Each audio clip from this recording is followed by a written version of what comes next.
बिस्मिल्लाहिर्रहमानिर्रहीम। साथियों, माया हाकिम अली नारे जो अॼु असां हिकु नए टॉपिक ते ॻाल्हाईंदासीं जंहिंजो तालुक़ु केमिस्ट्री सां आहे ऐं केमिस्ट्री जे जंहिं टॉपिक ते अॼु डिस्कस कंदासीं उहो आहे एटम एंड मॉलिक्यूल।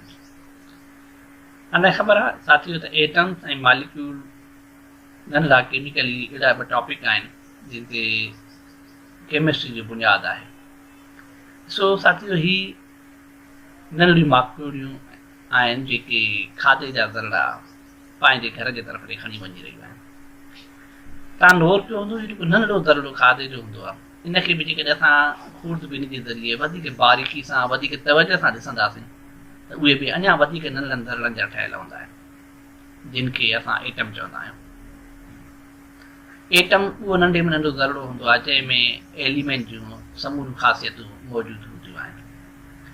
हाणे जॾहिं असां एटम खे वधीक गहराई सां तवजह में ॾिसूं था त एटम जे अंदरि अञा बि वधीक नंढड़ा ज़रड़ा मौजूदु हूंदा आहिनि जिन में हिकिड़ो प्रोटॉन हूंदो आहे, ॿियो न्यूट्रॉन हूंदो आहे ऐं टियों इलेक्ट्रॉन हूंदो आहे।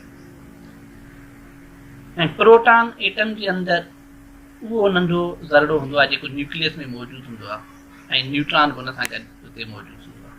प्रोटॉन खे पॉज़िटिव चार्ज हूंदी आहे जॾहिं त न्यूट्रॉन खे काई बि चार्ज न हूंदी आहे, जंहिंजे करे जेको न्यूक्लियस हूंदो आहे उहो पॉज़िटिव चार्ज जो ज़ाहिर थींदो आहे।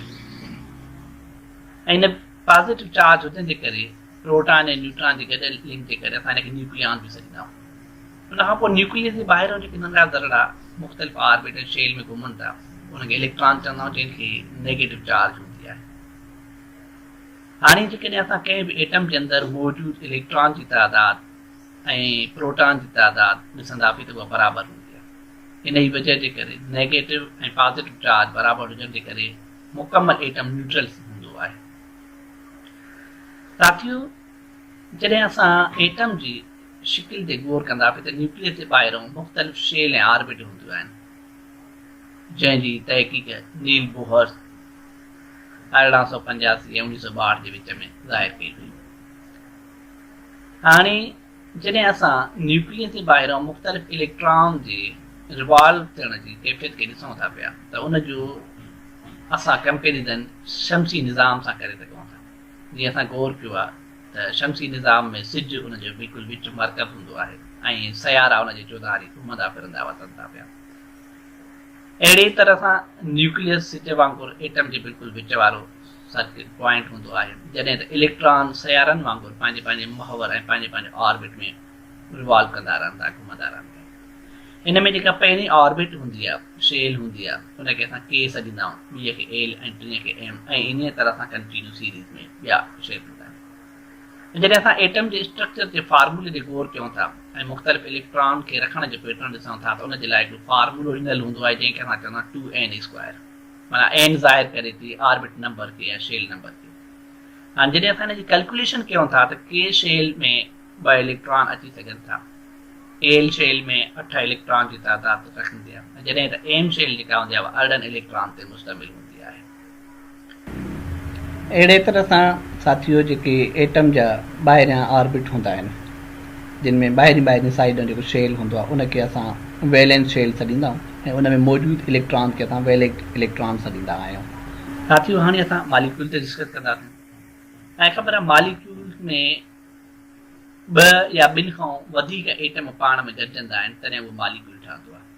मतिलबु जॾहिं एटम पाण में कंबाइन थियनि था केमिकली, ठीकु आहे, त उहे हाई हीट ऐं लाइट जे बुनियाद ते, माना गर्माइश ऐं रोशनी जे बुनियाद ते जॾहिं 2 या 2 खां वधीक एटम पाण में गॾिजनि था त उन्हनि खे असां मॉलिक्यूल सॾींदा आहियूं। हाणे उन्हनि जे मिलण जो ऐं गॾिजण जो जेको महवर हूंदो आहे उन में या त एटम हिक ॿिए सां इलेक्ट्रॉन शेयर कंदा आहिनि, माना हिकिड़ो शेयर कंदो आहे त ॿियो हुन सां जॉइन थींदो आहे, या वरी हिकिड़ो एटम डोनेट करे छॾींदो आहे पंहिंजा इलेक्ट्रॉन त वरी ॿियो रिसीव कंदो आहे।